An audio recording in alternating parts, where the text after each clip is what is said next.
पिछले दिन यानी कि कल मैंने आपको ये समझाया कि इलेक्ट्रोड पोटेंशियल का डिटर्मिनेशन हम कैसे कर सकते हैं, इलेक्ट्रोड पोटेंशियल हम कैसे निकाल सकते हैं, ये हमने आपको सिखाया था। तो इलेक्ट्रोड पोटेंशियल निकालने का मेथड था कि हम एक स्टैंडर्ड हाइड्रोजन इलेक्ट्रोड जिसको रेफरेंस इलेक्ट्रोड कहते हैं लेते थे और स्टैंडर्ड हाइड्रोजन इलेक्ट्रोड को जोड़ देते थे किसी गिवन इलेक्ट्रोड से, और उस गिवन इलेक्ट्रोड को जोड़ने के बाद एक एक्सपेरिमेंट सिंपल सा करते थे और उसमें स्टैंडर्ड हाइड्रोजन इलेक्ट्रोड का स्टैंडर्ड इलेक्ट्रोड पोटेंशियल 0 माना ही जाता है, आप जानते भी हैं। और उसको जोड़ने के बाद जो वोल्ट मीटर का रीडिंग आता था वही सेल पोटेंशियल होता था। सेल पोटेंशियल होता है standard electrode potential of cathode minus standard electrode potential of anode. इन सारी बातों को दोहराकर हम लोगों ने इलेक्ट्रोड पोटेंशियल निकालना सीखा था और दो इलेक्ट्रोड का इलेक्ट्रोड पोटेंशियल निकाल कर आपको दिखाया भी था और यह बता दिया था कि वो जो इलेक्ट्रोड पोटेंशियल हमको मिला, वो जो इलेक्ट्रोड पोटेंशियल उस एक्सपेरिमेंट के दरमियान हमको मिला, वो electrode potential standard electrode potential है, क्योंकि हमने वह इलेक्ट्रोड पोटेंशियल निकाला है स्टैंडर्ड हाइड्रोजन इलेक्ट्रोड का इस्तेमाल करके, जिसमें मोलरिटी H+ का कितना है 1 मोलर। मतलब ये कि वो जो हमने निकाला है वो स्टैंडर्ड इलेक्ट्रोड पोटेंशियल है। और स्टैंडर्ड इलेक्ट्रोड पोटेंशियल हम लोग मानते किसको हैं, रिडक्शन पोटेंशियल को। रिडक्शन पोटेंशियल को एक बार फिर से मैं समझा देता हूं कि reduction potential is actually the measure of tendency to get the electrons by an element. और जब वो इलेक्ट्रॉन लेगा तो उसको वो रिड्यूस होगा, मतलब उसके रिड्यूस होने की टेंडेंसी को बताता है वो reduction potential.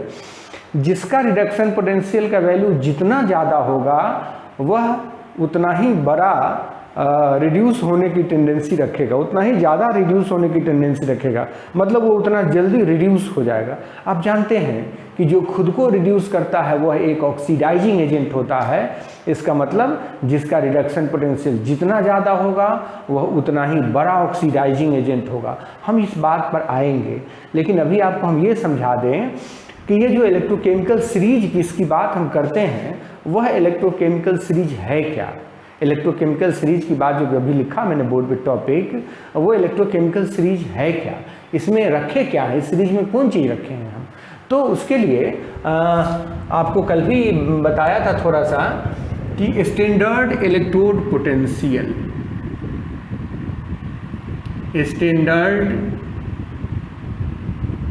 Electrode potential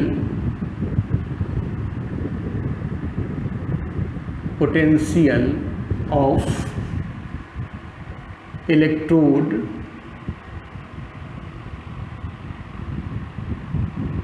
with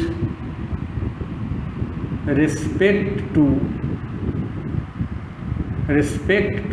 standard hydrogen electrode, जिसको हम लोग रेफरेंस इलेक्ट्रोड के नाम से भी जानते हैं। Reference electrode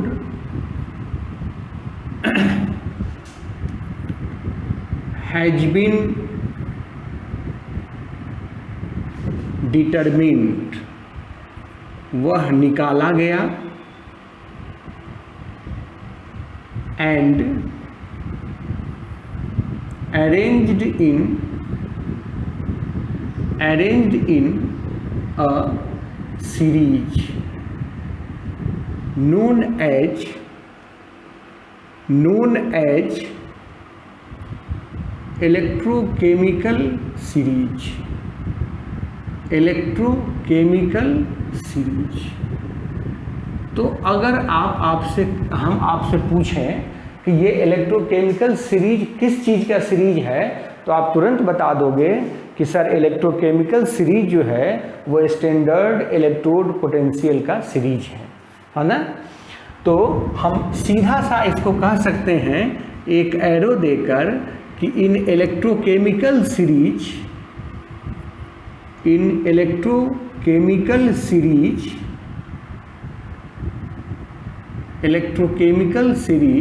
the standard electrode potential, standard electrode potentia potential का प्लूरल हुआ potentia of different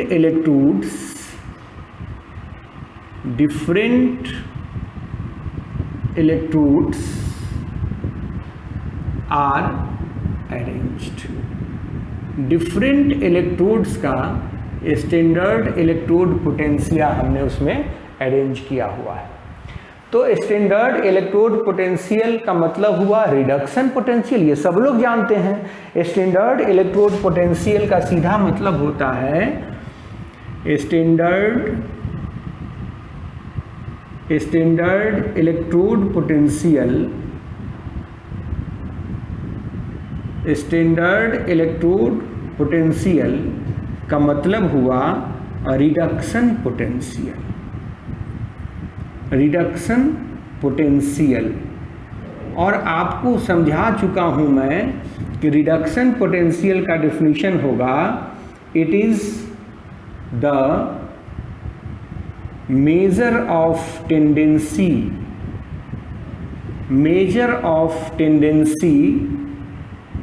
of an element to get reduced होने की टेंडेंसी का यह मेजरमेंट है। इलेक्ट्रॉन लेने की टेंडेंसी मतलब रिड्यूस होने की टेंडेंसी। तो रिड्यूस होने की टेंडेंसी को तो आप सीधे ऐसे भी कह सकते हैं कि इलेक्ट्रोकेमिकल सीरीज में जो है हमने एलिमेंट्स के रिड्यूस होने की टेंडेंसी को रखा हुआ है। जिसका रिडक्शन पोटेंशियल ज़्यादा है उसको रिड्यूस होने की टेंडेंसी ज़्यादा है। तो कोई अगर ऐसा जवाब देता है कि in the electrochemical series the tendency to get reduced is arranged in the increasing और डिक्रीजिंग ऑर्डर, तो वो बात भी सही है क्योंकि इलेक्ट्रोड पोटेंशियल उसी की तो टेंडेंसी है। तो हम ये बात समझिए, क्लियर होना चाहिए। ये जितना क्लियर होगा आगे की बातें उतनी क्लियर होती जाएगी। हम ये आपको फिर से कह देना चाहते हैं कि हम इलेक्ट्रोकेमिकल सीरीज में स्टैंडर्ड इलेक्ट्रोड पोटेंशियल को रखे हैं, मतलब स्टैंडर्ड इलेक्ट्रोड पोटेंशियल का मतलब रिडक्शन पोटेंशियल। इसका यह मतलब हुआ it is the measure of tendency to get reduced. Reduce होने की जो टेंडेंसी है हम लोग उसी को इसमें सजाए हैं, इलेक्ट्रोकेमिकल सीरीज में सजाए हैं। ठीक है।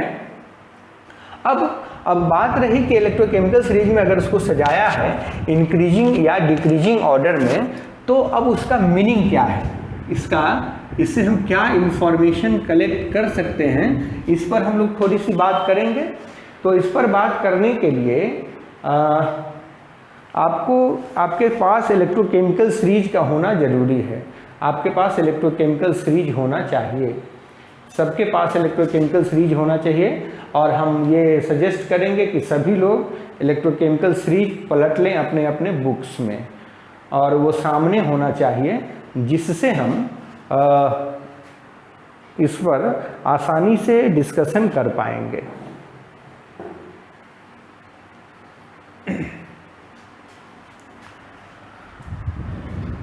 तो देखिए इलेक्ट्रोकेमिकल सीरीज का application of electrochemical series,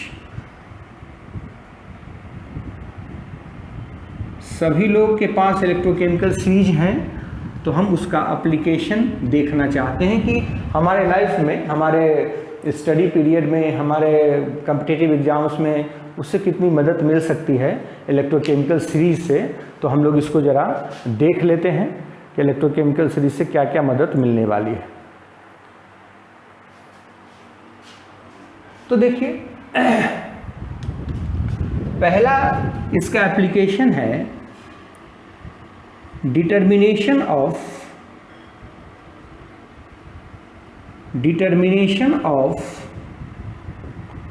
oxidising and reducing power. Oxidizing and reducing power, इसका डिटर्मिनेशन हम कर सकते हैं सबसे पहले। तो आपको ये समझना चाहिए कि ऑक्सीडाइजिंग और रिड्यूसिंग पावर होता क्या है। ये समझने के लिए, इस बात को समझने के लिए हमारे पास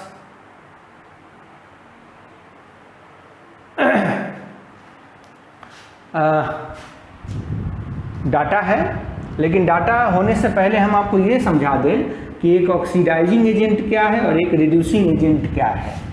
तो ऑक्सीडाइजिंग एजेंट शुरू में जब चैप्टर शुरू किया था तो उस समय भी आपको बताया था कि ऑक्सीडाइजिंग एजेंट एक ऐसा एजेंट है, एक ऐसा रिएजेंट है, या यूँ कहिए कि एक ऐसा कंपोनेंट है किसी भी रिएक्शन में जो ऑक्सीडेशन कराने के लिए रिस्पॉन्सिबल होता है, जिसके कारण ऑक्सीडेशन होता है। तो हम ये कह सकते हैं oxidizing agent is responsible for oxidation, responsible for oxidation. और ठीक वैसे ही अगर हम कहते हैं रिड्यूसिंग एजेंट, तो रिड्यूसिंग एजेंट जो होते हैं वो रिस्पॉन्सिबल होते हैं, रिस्पॉन्सिबल फॉर रिडक्शन। जिसके कारण रिडक्शन हो वो रिड्यूसिंग एजेंट, जिसके कारण ऑक्सीडेशन हो वो ऑक्सीडाइजिंग एजेंट। तो चलिए हम आपको एक एग्जाम्पल समझाना चाहते हैं। एग्जाम्पल है कि अगर कोई MnO4- परमैग्नेट आयन है, ये रिएक्ट करता है SO2 से, तो ये बनाता है Mn2+ और प्लस SO4-। तो यहाँ पर हमको अपना ऑक्सीडेशन नंबर का कंसेप्ट लगाकर, यहाँ +7 ऑक्सीडेशन नंबर, यहाँ +2 है, यहाँ +4 ऑक्सीडेशन नंबर सल्फर का, यहाँ +6 है। तो देखिए मैग्नीज का रिडक्शन हुआ है और इस सल्फर का ऑक्सीडेशन हुआ है। तो इस सल्फर का ऑक्सीडेशन किसके कारण हुआ? MnO4 के कारण। इसका मतलब MnO4 जो हुआ वह एक ऑक्सीडाइजिंग एजेंट हुआ, क्योंकि इसी के कारण ऑक्सीडेशन हुआ है। तो यहाँ पर हम कह सकते हैं कि for oxidation MnO4- is responsible. तो यहाँ पर हम अगर कहना चाहें कि ऑक्सीडाइजिंग एजेंट कौन है, तो तुरंत आप कह दीजिएगा कि MnO4- ये ऑक्सीडाइजिंग एजेंट है। ठीक इसके उल्टा कन्वर्सली रिड्यूसिंग एजेंट जो होगा, रिड्यूसिंग एजेंट जो रिडक्शन के लिए रिस्पॉन्सिबल है, तो रिडक्शन हुआ है Mn7 का Mn2 में, किसके कारण? SO2 के कारण। तो यहाँ पर रिड्यूसिंग एजेंट हो गया SO2। अब ऑक्सीडाइजिंग एजेंट जो था, जो ऑक्सीडेशन के लिए रिस्पॉन्सिबल था, यही हुआ। तो इसके खुद का रिडक्शन हुआ है ना, जो ऑक्सीडाइजिंग एजेंट है उसके खुद का रिडक्शन होता है। तो हम ये कह सकते हैं कि an oxidizing agent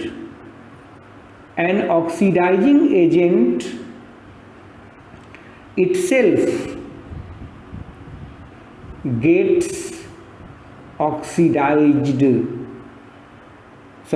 gets reduced। जो ऑक्सीडाइजिंग एजेंट होता है उसका रिडक्शन होता है, and a reducing agent itself gets oxidized। तो किसी भी रिएक्शन में जिसका ऑक्सीडेशन होता है वह रिड्यूसिंग एजेंट होता है, और जिसका रिडक्शन होता है वह ऑक्सीडाइजिंग एजेंट होता है। ये सीधी सी बात है, ये सीधा सा कंसेप्ट ये समझना चाहिए, ये याद रहना चाहिए कि जिसका ऑक्सीडेशन होगा वो रिड्यूसिंग एजेंट, जिसका रिडक्शन होगा वो ऑक्सीडाइजिंग एजेंट। तो चलिए, अगर इतना समझ में आ गया है तो अब थोड़ा सा और समझिए। एक दो रिएक्शन से और समझ सकते हैं हम, और एक दो रिएक्शन देखिए कि अगर रिएक्शन हो रहा हो Cr2O7-, ये डाइक्रोमेट आयन है, प्लस आई माइनस, आयोडाइड से रिएक्शन किया और ये बनाया Cr3 प्लस I2। तो जरा गौर कीजिए, यहाँ ऑक्सीडेशन नंबर है +6, यहाँ ऑक्सीडेशन नंबर +3, यहाँ -1 और यहाँ पर 0। तो 6 से घट के 3 हो गया, तो रिडक्शन हो गया, और -1 से बढ़ के 0 हो गया, तो ऑक्सीडेशन हो गया। तो यहाँ पर ऑक्सीडाइजिंग एजेंट कौन होगा? जिसका रिडक्शन हुआ है। ऑक्सीडाइजिंग एजेंट जो हुआ, जिसका रिडक्शन हुआ है, तो Cr2O7 माइनस, और रिड्यूसिंग एजेंट वो हुआ जिसका ऑक्सीडेशन हुआ है। तो रिड्यूसिंग एजेंट जो है वो है I-। इतनी बात समझ में आनी चाहिए। अगर आप इतना समझते हैं तो बहुत कुछ क्लियर हो जाएगा, अभी बहुत कुछ क्लियर हो जाएगा। तो ये ऑक्सीडाइजिंग और रिड्यूसिंग एजेंट हुआ। अब हम लोग इसमें देखते हैं कि ऑक्सीडाइजिंग और reducing nature, oxidizing and reducing nature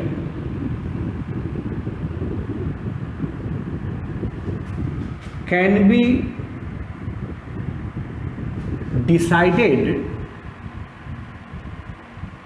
be decided on the basis of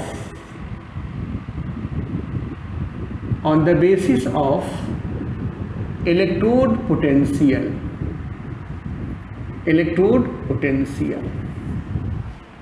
हम पहले भी आपको पढ़ाए हैं कि ये इलेक्ट्रोड पोटेंशियल जो है ऑक्सीडाइजिंग और रिड्यूसिंग नेचर से ही रिलेटेड है, तो हम इसको इलेक्ट्रोड पोटेंशियल से कोरिलेट कर सकते हैं। अब कैसे कोरिलेट करेंगे देखिए। Standard electrode potential, standard electrode potential जो कि रिडक्शन पोटेंशियल है, रिडक्शन पोटेंशियल है, जो कि it is the measure of tendency to gate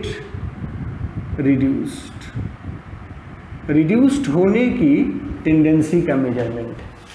इसका मतलब हुआ कि greater is the value of, greater is the value of reduction potential, reduction potential का वैल्यू जितना ज़्यादा होगा, reduction potential higher will be tendency to get reduced, जिसका reduction potential सबसे ज़्यादा होगा उसकी टेंडेंसी सबसे जल्दी रिड्यूस होने की होगी। यही बात हुई। जो सबसे ज़्यादा, जो सबसे पहले रिड्यूस होगा और वो एलिमेंट होगा जिसका रिडक्शन पोटेंशियल का वैल्यू सबसे ज़्यादा होगा। अब जो सबसे पहले रिड्यूस होगा and hence is the most powerful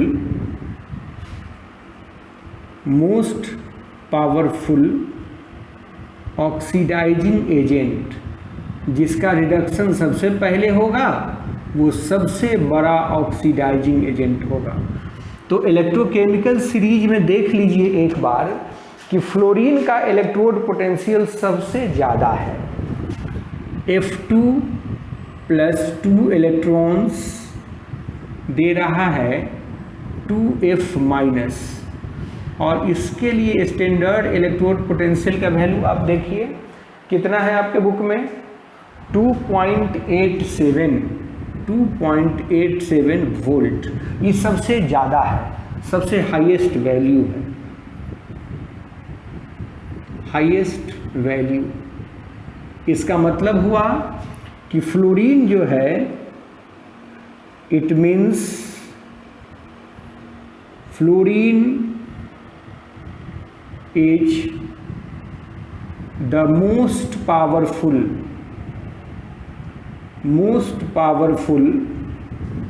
oxidizing agent, दुनिया का सबसे पावरफुल ऑक्सीडाइजिंग एजेंट अगर कोई है तो वो है फ्लोरीन। और ये हमको इलेक्ट्रोकेमिकल सीरीज से पता चला, क्योंकि इसका रिडक्शन पोटेंशियल सबसे ज़्यादा है, इसका मतलब इसको रिड्यूस होने की टेंडेंसी सबसे ज़्यादा है, इसीलिए यह दुनिया का सबसे बड़ा ऑक्सीडाइजिंग एजेंट हुआ। दुनिया का सबसे पावरफुल ऑक्सीडाइजिंग एजेंट है तो उसका नाम है फ्लोरीन। फ्लोरीन सबसे पावरफुल ऑक्सीडाइजिंग एजेंट है, सीधा सा कहेंगे हम लोग, इसमें कहीं से कोई इफ बट नहीं है। ठीक वैसे ही कन्वर्सली इसके उल्टा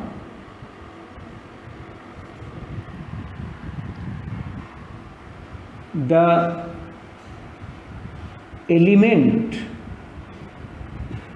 having the lowest value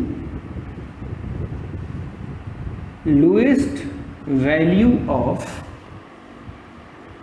reduction potential, जिसका रिडक्शन पोटेंशियल सबसे कम होगा, will have the least tendency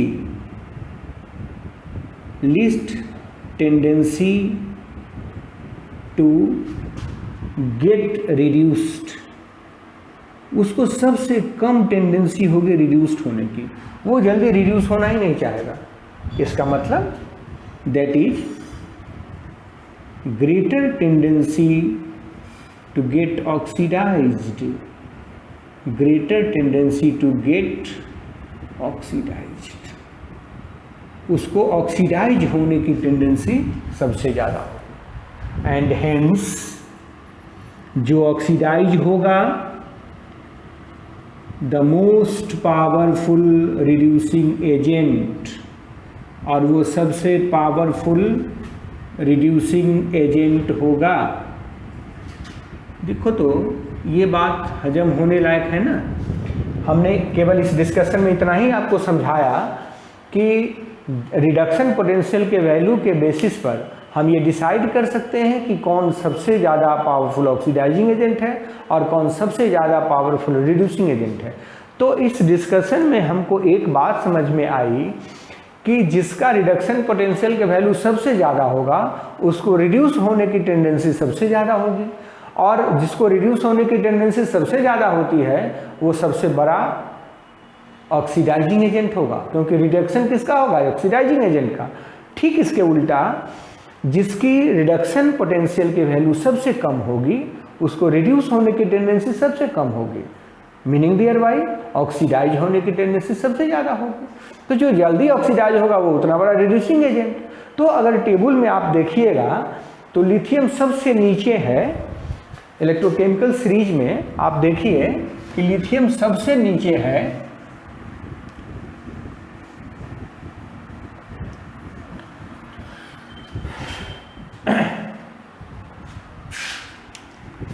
From electrochemical series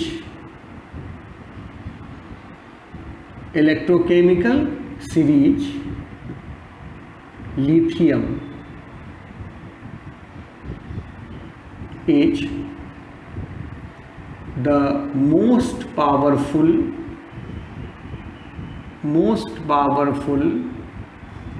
reducing agent, most powerful reducing agent अगर है तो वो है लिथियम। और आपको याद होगा मैंने कहा था कि अब कोई भी रिएक्शन लिखना है तो रिडक्शन के टर्म में ही लिखना है। लिथियम सॉलिड हुआ और इसके लिए इलेक्ट्रोड पोटेंशियल का वैल्यू है -3.05 वोल्ट। ये सबसे निचले पादान पर है, इलेक्ट्रोकेमिकल सीरीज में सबसे नीचे है। तो इसका मतलब हुआ लिथियम दुनिया का सबसे पावरफुल रिड्यूसिंग एजेंट हुआ और सबसे पावरफुल ऑक्सीडाइजिंग एजेंट हुआ फ्लोरीन। तो एक बात हमको समझ में आ गई कि अगर 2, 4, 5 एलिमेंट्स दिया हुआ हो और उसमें हमसे पूछा जाए कि सबसे पावरफुल ऑक्सीडाइजिंग एजेंट कौन है या सबसे पावरफुल रिड्यूसिंग एजेंट कौन है, तो हम तुरंत बता देंगे। जैसे हम कुछ आपको डाटा देते हैं और आप तुरंत समझ जाएंगे। amongst many given substances we can determine relative oxidizing and reducing power, oxidizing and reducing power, oxidizing and reducing power decide कर सकते हैं। जैसे अगर डाटा दिया हुआ है मैग्नीशियम प्लस प्लस मैग्नीशियम, इसका इलेक्ट्रोड पोटेंशियल है -2.76 volt, electrode potential of Na plus Na -2.36 volt. अगर दिया हुआ है electrode potential of Fe2 plus Fe, ये है -0.44 volt, electrode potential of Ag plus Ag 0.80 volt. ठीक है, अब इसमें से आपसे पूछा जाए कि मोस्ट पावरफुल ऑक्सीडाइजिंग एजेंट कौन है, ऑब्वियसली सिल्वर है, क्योंकि इसका सबसे ज़्यादा इलेक्ट्रोड पोटेंशियल है, रिडक्शन पोटेंशियल।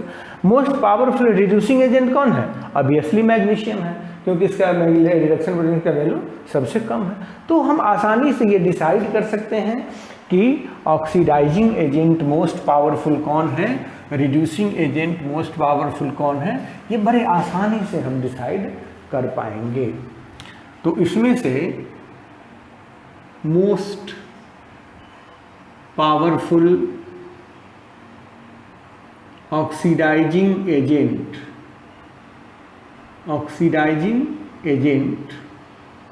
और आप समझ गए होंगे कि वो है सिल्वर। मोस्ट पावरफुल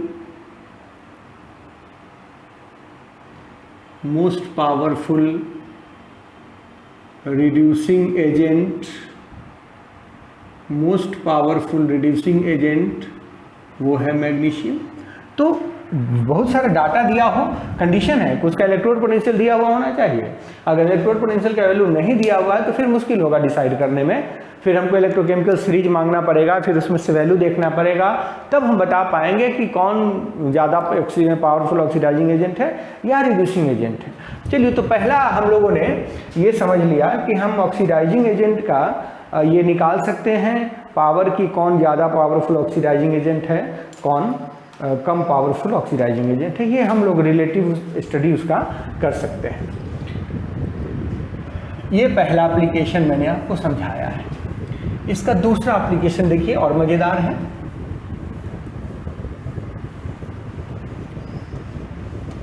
इसका दूसरा एप्लीकेशन है डिस्प्लेसमेंट रिएक्शन। दूसरा एप्लीकेशन है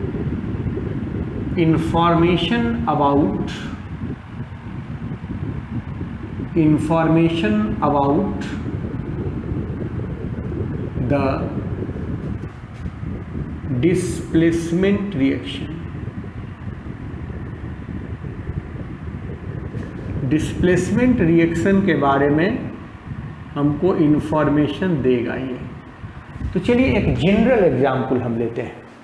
डिस्प्लेसमेंट रिएक्शन एक ऐसा रिएक्शन है जिसमें कहा जाता है, बचपन का डेफिनेशन आपने पढ़ा होगा बचपन में, कि एक ऐसा रिएक्शन जिसमें कोई ज़्यादा रिएक्टिव एलिमेंट कम रिएक्टिव एलिमेंट को अपने कंपाउंड से डिस्प्लेस कर देता है, उसको हटा के उसका जगह ले लेता है, यही बात होती है। तो वहाँ हम लोगों को रिएक्टिविटी सीरीज की बात करनी होती है, यहाँ हमको रिएक्टिविटी सीरीज की कोई ज़रूरत नहीं है। तो देखिए हम कहना क्या चाहते हैं। सपोज करो एक रिएक्शन है, सपोज ए डिस्प्लेसमेंट रिएक्शन। हम एक डिस्प्लेसमेंट रिएक्शन की बात करते हैं। हम कहते हैं कि MCl प्लस N, है ना, जिसमें M और N दो मेटल है, M भी मेटल है और N भी मेटल है। इनके बीच में रिएक्शन होगा तो डिस्प्लेसमेंट अगर होगा तो NCl प्लस M बनेगा, यही ना डिस्प्लेसमेंट होगा अगर डिस्प्लेसमेंट रिएक्शन होना है तो यहाँ देखो Cl का ऑक्सीडेशन नंबर -1, मेटल का +1, इसका 0, इसका +1, इसका -1, तो ठीक है, इसका 0। तो मेटल का M का रिडक्शन हुआ है और N का ऑक्सीडेशन हुआ है, यही तो हुआ है। तो गौर कीजिए, ऑक्सीडेशन किसका होगा? ऑक्सीडेशन पहले किसका होता है? जिसका रिडक्शन पोटेंशियल कम होता है। ऑक्सीडेशन पहले, रिलेटिवली हम बात करें तो पहले ऑक्सीडेशन किसका होगा? जिसका रिडक्शन पोटेंशियल का वैल्यू कम होगा। मतलब इलेक्ट्रोकेमिकल सीरीज में देखिए, ऊपर से जब नीचे आते हैं तो वैल्यू घटता जाता है। इसका मतलब कि जो डिस्प्लेस करने वाला एलिमेंट है, जो डिस्प्लेसिंग एलिमेंट है, वो नीचे होना चाहिए। यहाँ पर हम ये कहना चाहते हैं कि N will undergo oxidation only if standard electrode potential of N plus N is less than standard electrode potential of M plus M। यही बात होगी। It means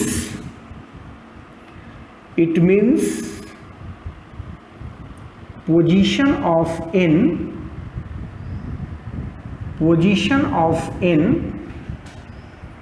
in the electrochemical series,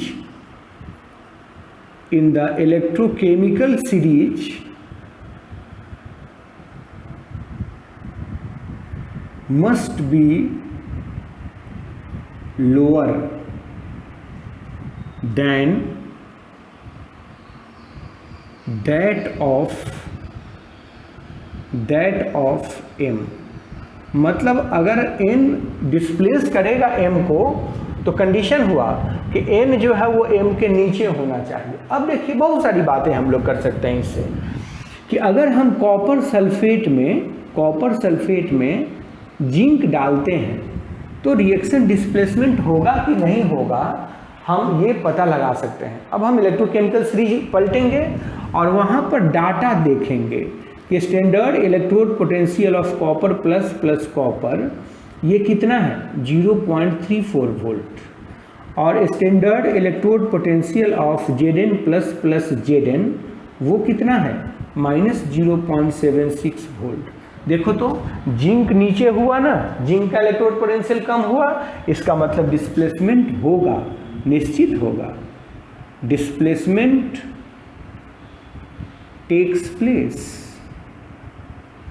displacement होगा, यहाँ कुछ नहीं कह सकते हैं आप, एकदम डिस्प्लेसमेंट होगा। आंख बंद करके कहिए कि ये डिस्प्लेसमेंट होगा यहाँ। लेकिन वहीं अगर हम ये तो जानते थे, पहले से भी जान रहे हैं कि ये डिस्प्लेसमेंट होगा, अगर हम दूसरा कोई कंपाउंड ले लें, दूसरा कंपाउंड ले लें,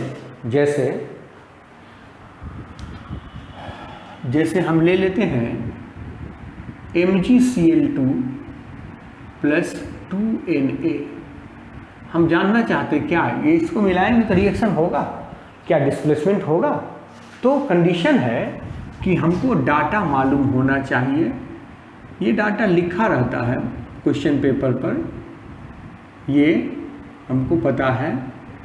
एक बार कंफर्म हो लीजिए आप लोग भी अपने बुक में। मैग्नीशियम का है -2.36, मैंने पहले गलत लिख दिया था, खैर चलिए, -2.36 वोल्ट।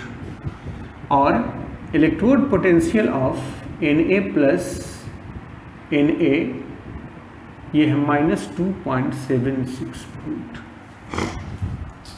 देखिए तो यहाँ पर आपको क्या लग रहा है कि रिएक्शन होगा, डिस्प्लेसमेंट तो निश्चित होगा, क्योंकि मैग्नीशियम के नीचे है ये सोडियम, है ना वैल्यू में नीचे है तो डिस्प्लेसमेंट हो।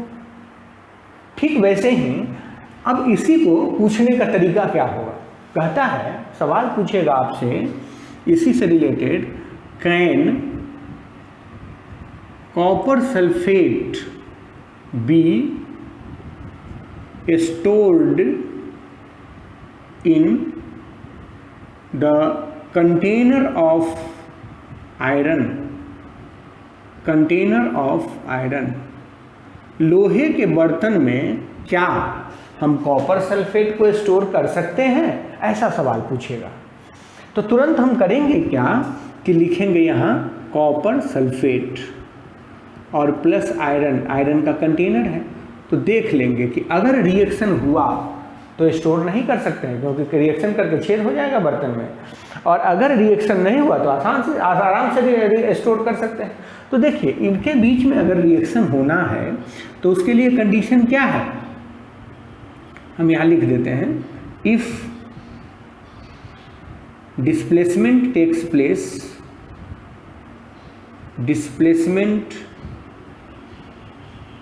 Place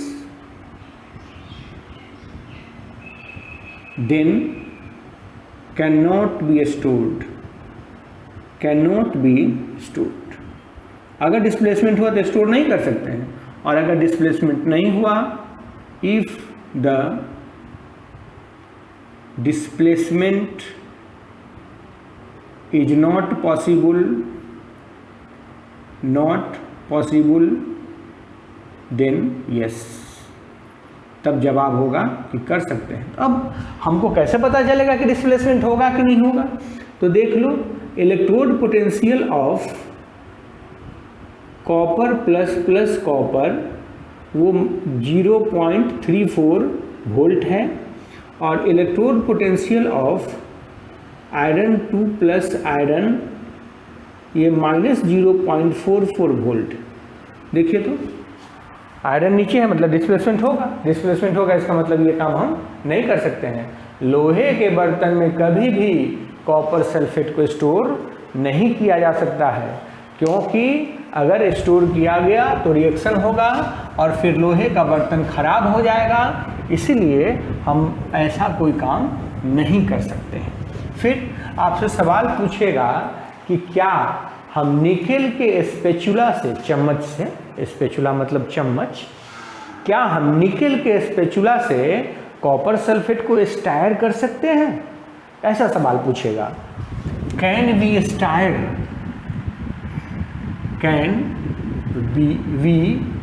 stair the copper sulphate solution by nickel spatula, क्या हम निकेल स्पैचुला से कॉपर सल्फेट को चला सकते हैं, स्टायर करना मतलब उसको चला सकते हैं, ऐसा सवाल पूछेगा। तो ऐसे सवाल को जवाब के लिए बस हमको करना क्या है, ये देख लेना है कि अगर हम कॉपर सल्फेट का सॉल्यूशन लिए हुए हैं और उसमें निकेल डाले हैं तो क्या रिएक्शन होगा। अगर रिएक्शन होगा तो हम नहीं चला सकते हैं, रिएक्शन नहीं होगा तो हम चला सकते हैं बड़े आराम से। तो देखिए इसमें हमको निकेल का इलेक्ट्रोड पोटेंशियल ढूंढना चाहिए, और आप लोग देख के हमको बताइए, देखकर इलेक्ट्रोकेमिकल सीरीज में से निकेल का कितना है, मिला है क्या आप लोगों को? -0. हाँ वेरी गुड। तो electrode potential of copper plus copper ये तो 0.34 वोल्ट है, और निकेल का इलेक्ट्रोड पोटेंशियल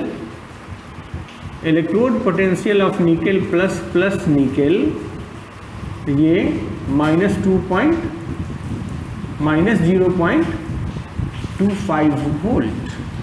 तो देखिए फिर से ये नीचे है, इसका मतलब रिएक्शन होगा, रिएक्शन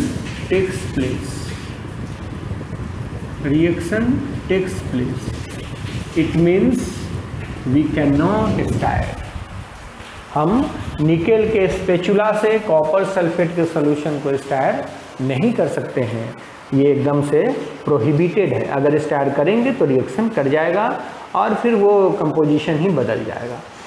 तो ये सारी बातें हुई डिस्प्लेसमेंट रिएक्शन के बारे में। अब तीसरा एप्लीकेशन भी देख ही लीजिए, evolution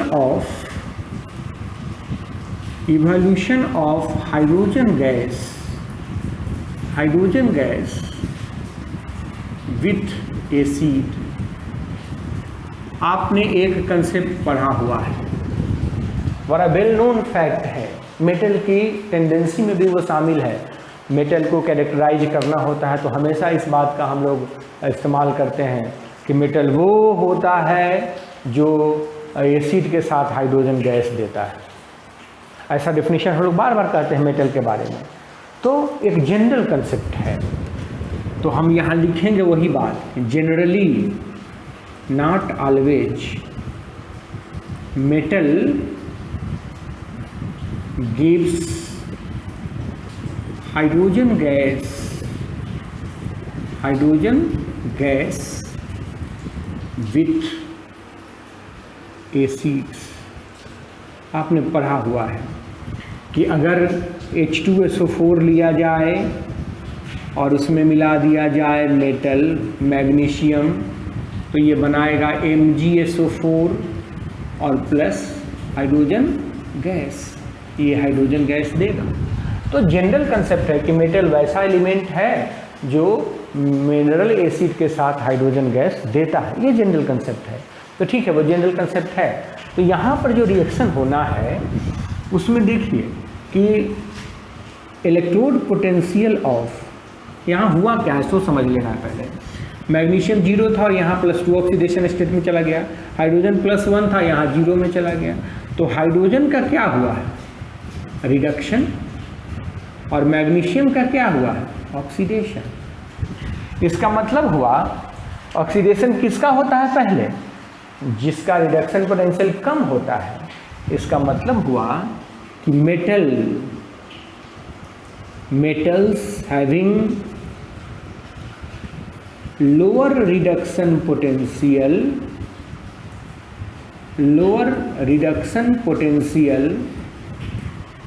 can give hydrogen gas with acid। ये भी डिस्प्लेसमेंट टाइप का रिएक्शन हुआ। कहता है कि वैसा मेटल जिसका रिडक्शन पोटेंशियल हाइड्रोजन के रिडक्शन पोटेंशियल से कम है वही मेटल केवल हाइड्रोजन गैस दे सकता है। तो अब बात हो गई कि वैसे सारे मेटल्स जो इलेक्ट्रोकेमिकल सीरीज में हाइड्रोजन के नीचे है हाइड्रोजन गैस देगा, और जो भी हाइड्रोजन के ऊपर है वो हाइड्रोजन गैस नहीं देगा। साफ बात हो गई, क्योंकि हाइड्रोजन गैस देने के लिए कंडीशन हुआ कि उस मेटल का इलेक्ट्रोड पोटेंशियल हाइड्रोजन के इलेक्ट्रोड पोटेंशियल से कम होना चाहिए। तो ये बात हम कह सकते हैं, खुले शब्दों में कह सकते हैं कि all those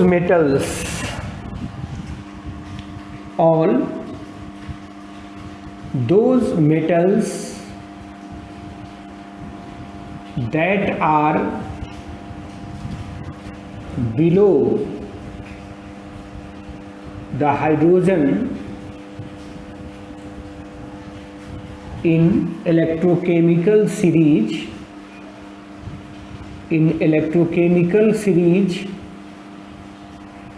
can give hydrogen gas with acid. Acid के साथ हाइड्रोजन गैस वही एलिमेंट वही मेटल दे सकता है जो इलेक्ट्रोकेमिकल सीरीज में हाइड्रोजन के नीचे है। तो देखिए, अगर आप H2SO4 लेते हैं और रिएक्शन कराते हैं कॉपर से तो हाइड्रोजन गैस नहीं मिलेगा, नो हाइड्रोजन गैस। क्यों नहीं मिलेगा? तो देखने वाली बात ये है, आपके पास सीरीज है, आप पलट लीजिए, पलट सकते हैं आप। H2Pt ये तो 0 होता है, और कॉपर का electrode potential copper plus plus copper ये तो 0.34 वोल्ट होता है। कॉपर जो है वो हाइड्रोजन के ऊपर है, तो निश्चित रूप से ये डिस्प्लेसमेंट होगा ही नहीं, यहाँ से हाइड्रोजन निकलेगा ही नहीं। तो हम ये कहते हैं कि copper cannot give hydrogen gas with acid के साथ रिएक्ट करके वो हाइड्रोजन गैस देगा ही नहीं। यही कारण है कि कॉपर के बर्तन में हम कुछ एसिड को स्टोर कर सकते हैं। जैसे हाइड्रोक्लोरिक एसिड हम कॉपर के बर्तन में आसानी से स्टोर कर सकते हैं, वहीं आयरन के बर्तन में नहीं कर सकते हैं, जिंक के बर्तन में नहीं कर सकते हैं, सोडियम मैग्नीशियम के बर्तन में नहीं कर सकते हैं, निकेल के बर्तन में नहीं कर सकते हैं। लेकिन कॉपर का अगर कंटेनर है तो उसमें हम हाइड्रोक्लोरिक एसिड डाल देंगे तो बहुत दिन तक रहेगा, वो जल्दी छेद नहीं होगा उस बर्तन में। तो ये सब बातें हैं समझने वाली। आप अपने लैब में अगर किसी इंडस्ट्रीज में नौकरी हो जाती है, वहाँ आप किस केमिकल को किसके साथ रख सकते हैं ये आप खुद से डिसाइड कर सकते हैं। इलेक्ट्रोकेमिकल सीरीज का बहुत बड़ा एप्लीकेशन है, तो आप डिसाइड कर सकते हैं किसको किसके साथ रखना है हमको। तो ये सब कुछ आपको हम एप्लीकेशन समझा रहे थे, लेकिन इस एप्लीकेशन में भी जो लास्ट एप्लीकेशन है वो सबसे मज़ेदार है, और वो हम आज आपको थोड़ा सा इंट्रोड्यूस कर देते हैं 5 मिनट में। 5 मिनट में इंट्रोड्यूस ये कर देते हैं कि थर्मोडायनामिक्स का कुछ कंसेप्ट लगाना है, इसको हम लोग नेक्स्ट क्लास में तो पढ़ेंगे ही। चौथा एप्लीकेशन है इसका डिटर्मिनेशन ऑफ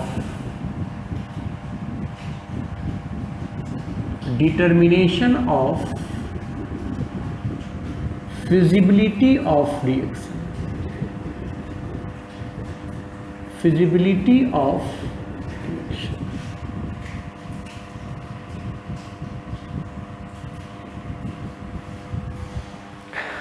अब जैसे रिसर्च होता है तो बहुत सारे लोग उस पर काम करते हैं। काम करने में हमको करना क्या है, रिएक्शन कराते हैं। बहुत 2-3 एलिमेंट लिया, कंपाउंड लिया, उसके बीच में रिएक्शन कराया। अगर हमको ये पहले से पता हो जाए कि उनके बीच में रिएक्शन नहीं होगा तो हम क्यों अपना टाइम बर्बाद करेंगे। अगर हमको पहले से हो जाए कि रिएक्शन होने ही वाला नहीं है, कितना भी प्रयास कर लीजिए, तो हम क्यों उसमें अपना टाइम बर्बाद करेंगे। तो ये सारी बातें हैं। यहाँ आपको एक टूल मिल जाएगा कि कौन सा रिएक्शन होने वाला है, कौन सा नहीं होने वाला है। इसको भी हम लोग इलेक्ट्रोकेमिकल सीरीज के एप्लीकेशन से बड़े आसानी से समझ सकते हैं। इसमें कहीं से कोई परेशानी नहीं होगी, बस इतना कंसेप्ट डेवलप हो गया है कि हम इसको अपने इलेक्ट्रोकेमिकल सीरीज की मदद से समझ सकते हैं। लेकिन ज़रूरत है उसके लिए समझने की कि फिजिबिलिटी का मीनिंग क्या होता है। आपको पढ़ाया होगा थर्मोडायनामिक्स चैप्टर में, तो कहा होगा कि जो रिएक्शन होते हैं, प्रोसेस होते हैं, वो 2 तरह के होते हैं, स्पॉन्टेनियस और नॉन स्पॉन्टेनियस। तो स्पॉन्टेनियस मतलब अपने आप होने वाला, स्पॉन्टेनियस प्रोसेस को ही फिजिबल प्रोसेस कहते हैं, पॉसिबल प्रोसेस कहते हैं। उसको केमिस्ट्री के लैंग्वेज में, साइंस के लैंग्वेज में फिजिबिलिटी कहा जाता है। और आपने पढ़ा, आपको याद होगा कि एक फिजिबल रिएक्शन के लिए गिब्स एनर्जी का चेंज जो है वो निगेटिव होना चाहिए, मतलब डेल्टा जी का वैल्यू हमेशा निगेटिव होना चाहिए। और वो डेल्टा जी का वैल्यू कैसे रिलेटेड है इलेक्ट्रोड पोटेंशियल से, इस पर हम लोग नेक्स्ट क्लास में बात करेंगे। ठीक है।